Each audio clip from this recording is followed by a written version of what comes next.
కవిత కూడా ఒక ఆరోపణ చేశారు, తన భర్త ఫోన్ ట్యాప్ చేశారు. మన్మోహన్ సింగ్ గారు దేశ భద్రత కోసం ఫోన్ ట్యాపింగ్ అవసరము అని చెప్పారు. దేశ భద్రత అనేది ఎవరి వల్ల దేశ భద్రతకు ముప్పు ఉందనేది ట్యాపింగ్ చేసే అధికారికే తెలుసు. ఆ ట్యాపింగ్ చేసే అధికారి పలానా నెంబరు మానిటరింగ్లో పెట్టినప్పుడు తప్పకుండా దాని పక్కన కారణం రాస్తాడు. ఆ కారణం రాస్తే ఆ కారణం చీఫ్ ఆఫ్ ఇంటెలిజెన్స్, అదేవిధంగా డీజీపీ, ప్రిన్సిపల్ సెక్రటరీ హోమ్ వాళ్ళ ముగ్గురు సాటిస్ఫై, 2 నెలల తర్వాత రివ్యూ కమిటీ సాటిస్ఫై అయితేనే ఆ ఫోన్ ట్యాపింగ్లోకి వస్తుంది. ఎవరి ఫోన్లు ట్యాపింగ్ ఉన్నాయి, ఎవరి ఫోన్ల వల్ల ఎవరి వల్ల దేశ భద్రతకు ముప్పు ఉందనేది ఆ రాసే అధికారికే తెలుసు. ఆ పేర్లు ఎవరు ఉన్నాయి అనేది అది అధికారే తెలుసు. ఎందుకు పెడుతున్నా అనేది అధికారికే తెలుసు.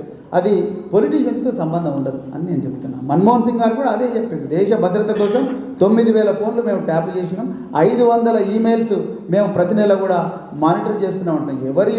ఎవరి ఈమెయిల్స్ ఎందుకోసం మానిటర్ చేస్తున్నారు, ఎవరి ఫోన్లు ఎందుకోసం ట్యాప్ చేస్తున్నారు అనేది అది ముఖ్యమంత్రి, ప్రధానమంత్రి కూడా ఎవరు చెప్పరు. అవి కేవలం పోలీస్ అధికారులకే తెలిసి ఉంటుంది. అవి ఎక్కడ కూడా బయటికి రావు.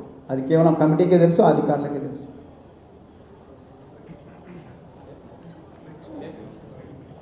థ్యాంక్ యూ మిత్రులు.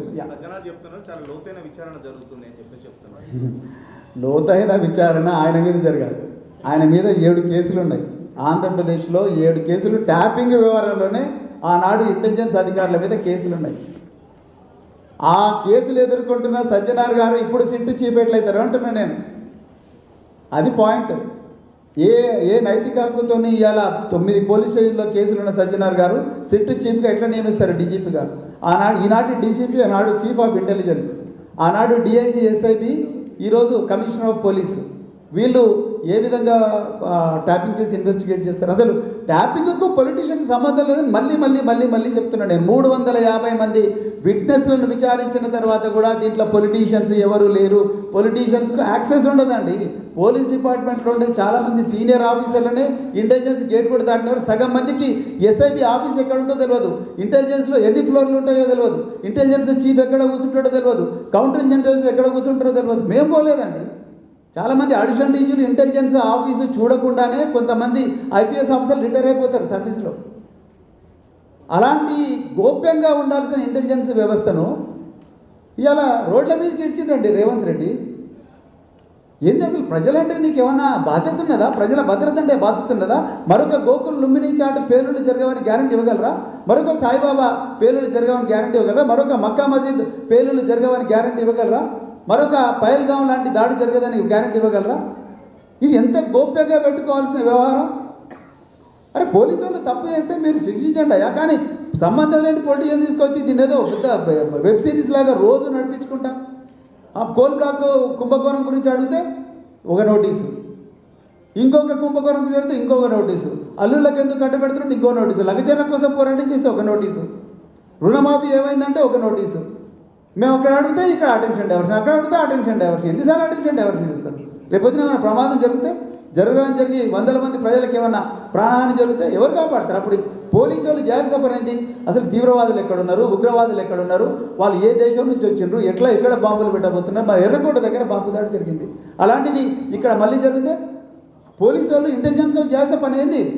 వీళ్ళు ఎక్కడెక్కడ తిరుగుతున్నారు, ఏంది, వాళ్ళు ఎక్కడి నుంచి వచ్చిండ్రు, ఏ కవర్తో తిరుగుతూ ఉన్నారు, ఏ ప్రాంతాల్లో తిరుగుతున్నారు చూడాల్సింది పోయి కేటీఆర్ గారిని ఇన్ని గంటలు విచారించడం, హరీష్ రావు గారిని ఇన్ని గంటలు విచారించడం, ఇంకొక ఎమ్మెల్యేను విచారించడం, మీడియాకు లీకులు ఇవ్వడం, ఇదా చేయాల్సిన పని పోలీసు వాళ్ళు? తర్వాత బయటకు వచ్చి మళ్ళీ ప్రెస్ స్టేట్మెంట్లు ఇవ్వడం. ఏది పోలీసు వాళ్ళ పని ఏంది? పోలీసు వాళ్ళు చేస్తున్నదేంటి? దీన్ని మేము ఖండిస్తున్నాం. ఇది దేశం భద్రత మీద, రాష్ట్ర భద్రత మీద ఏమాత్రం బాధ్యత లేని వ్యక్తి ఇలా రాష్ట్ర ముఖ్యమంత్రిగా, హోంమంత్రిగా, అదేవిధంగా ఓటుకు నోటు కేసులో రెడ్ హ్యాండెడ్గా దొరికిన వ్యక్తి ఇలా ముఖ్యమంత్రిగా, హోంమంత్రిగా ఉన్నాడు. అందుకొరకే ఈ రాష్ట్ర ప్రజల దురదృష్టం. అందుకొరకే అర్జెంటుగా ఈ రాష్ట్ర ప్రజలందరూ కూడా మళ్ళీ ఎప్పుడెప్పుడు ఆ కేసీఆర్ గారు ముఖ్యమంత్రి అవుతారని ఎదురు చూస్తూ ఉన్నారు. అదే నేను చెప్పాలనుకున్నాను. Thank you very much. అక్రమం అంటున్నారు కాబట్టి ఈ యొక్క పరంపరగా కొనసాగే అవకాశం ఉంది. బీఆర్ఎస్ పార్టీ నాయకులకి నోటీసులు అంటే ఇప్పుడు ఒకరి తర్వాత ఒకరికి కూడా ఇచ్చే అవకాశం ఉంది. అక్రమం అంటున్నారు కాబట్టి సిట్ని మరి మీరు ఏమైనా న్యాయస్థానాన్ని ఆశ్రయిస్తారా?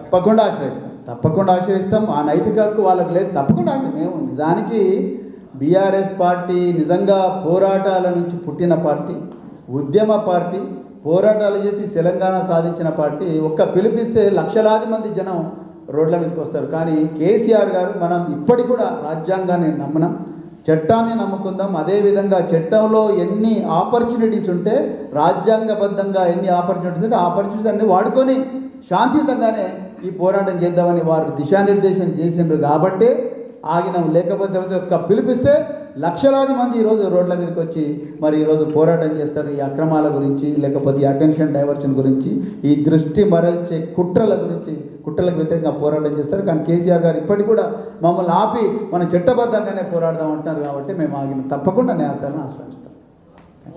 చట్టబద్ధత ఉంటే కేంద్ర హోంశాఖ ఈ విషయంలో ఎందుకు ఇన్వాల్వ్ అవ్వట్లేదు?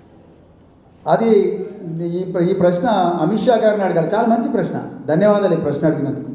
నిజానికి నేను చాలాసార్లు చెప్పిన, ఈరోజు కూడా చెప్తున్నా, ఈ కేసులో ప్రధాన నిందితుడిగా ఉన్న టి ప్రభాకర్ రావు గారు, ఆయనకు presidents police medal for gallantry ఇచ్చారు.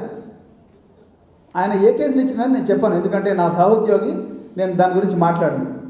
ఇప్పుడు నేను మళ్ళీ చెప్తున్నా, ఇప్పుడున్న డీజీపీ గారు, తర్వాత లేకపోతే ఇప్పుడున్న కమిషనర్ ఆఫ్ పోలీస్ గారు, వాళ్ళు ఏ విధంగా ఉద్యోగాలు చేశారు, లేకపోతే ఏ విధంగా ఏమేం పనులు చేశారు, లేకపోతే అంటే నేను ఆ విషయాల గురించి నేను పోను. ఒక బాధ్యత టెలిఫోన్ ట్యాపింగ్ ఎందుకోసం జరుగుతుందనే విషయాల గురించి నేను పోను. కానీ నేను ఒకటే చెప్పాలనుకున్నది ఏంటంటే, ఇదే ప్రభాకర్ రావు గారిని కేంద్ర హోంశాఖ మంత్రి అమిత్ షా అత్యుత్తమ ఇంటెలిజెన్స్ అధికారిగా రివార్డు ఇచ్చింది. మీరు ఆయన తీసుకొచ్చి ఏవన్గా చేసిండు. ఇది ఏం న్యాయం అండి? నాకు అర్థం కాదు. ఇదే కేంద్ర హోంశాఖ మంత్రి ఆయన అత్యుత్తమ పోలీస్ అధికారి అని చెప్పి రివార్డు ఇచ్చిండు, మెడల్ ఇచ్చిండ్రు. ఆ ప్రభాకర్ రావు కేసు రికమెండ్ చేసిందే ఇప్పుడున్న డీజీపీ శ్రీధర్ రెడ్డి, అదే సజ్జనారు, వీళ్ళందరి దగ్గర పనిచేసిన ప్రభాకర్ రావును తీసుకొచ్చి ఆయనని ప్రధాన నిందితుడిగా చేర్చి కేసు ఆయనను 14 రోజులు జూబ్లీహిల్స్ పోలీస్ స్టేషన్లో కస్టడీలో పెట్టి చిత్రహింసను పెట్టింది. క్యాన్సర్ సర్వైవల్ అని. నిజంగా కేంద్ర హోంశాఖ డెఫినెట్గా దీంట్లో జోక్యం చేసుకోవాలి. కానీ కోల్ బ్లాక్లో కిషన్ రెడ్డి గారి వ్యవహారం చూస్తున్నారు కదా, 49% వాటా ఉన్నప్పటికీ కూడా సింగరేణిలో ఆయన సిబిఐకి రాయొచ్చు కదా, ఎందుకు రాయట్లేదు మరి కిషన్ రెడ్డి గారు, కేంద్ర బొగ్గు గనుల శాఖ మంత్రి?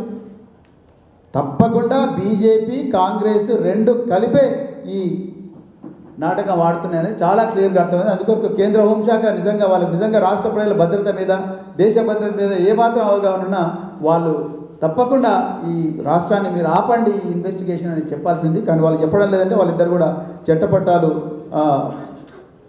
చేసుకొని చేస్తున్నారు. అదేవిధంగా నిజంగా సిట్ వేయాల్సింది ఎవరి మీద? చెక్ డ్యామ్లు వేరు చేసిన దాని మీద చెక్ వేయాలి. మేడిగడ్డ బ్లాస్టింగ్ చేసిండ్రని మేము ఎప్పటి నుంచో చెప్తున్నాం, ఆధారాలతో సహా చెప్తున్నాం. పోలీసు వాళ్ళు ఇంజనీర్ ఇచ్చిన కంప్లైంట్తోనే కేసులు పెట్టిండ్రు. చివరికి మన తనుగులలో చెక్ డ్యామ్ బెంచి ఆ ఇంజనీరే చెప్పిండు, దీన్ని ఎవరో అగంతకులు పేల్ చేసిండంటే దాని మీద సిట్ వేయకుండా, నిజానికి డ్యామ్లు బెయిల్ చేయడం అనేది యుద్ధ నేరం.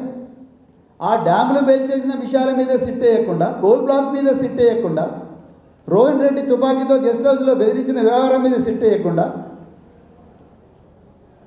ఈ హిల్ట్ స్కామ్లో, హిల్ట్ పాలసీలో 9,300 ఎకరాల భూమిని అప్పనంగా రియల్ ఎస్టేట్ ఏజెంట్లకు అప్పగిస్తున్న వ్యవహారం మీద సిట్ వేయకుండా, రాష్ట్రాన్ని 10 సంవత్సరాలు స్వర్ణయుగాల పరిపాలించిన కేసీఆర్ గారి మీద, కేటీఆర్ గారి మీద, హరీష్ రావు గారి మీద, మిగతా సీనియర్ నాయకుల మీద వేధించడానికి వేసిన సిట్ వేస్తున్నారంటేనే ఈ రాష్ట్రం తప్పుడు చేతుల్లో ఉన్నదని మాత్రం నేను చెప్తూ, మరొకసారి మరి మీరు ఇంత చక్కగా కోఆపరేట్ చేసినందుకు, మరి ఈ విషయాలను ప్రజలకు తెలియపరిచినందుకు మీకు ధన్యవాదాలు చెప్తూ, జై తెలంగాణ.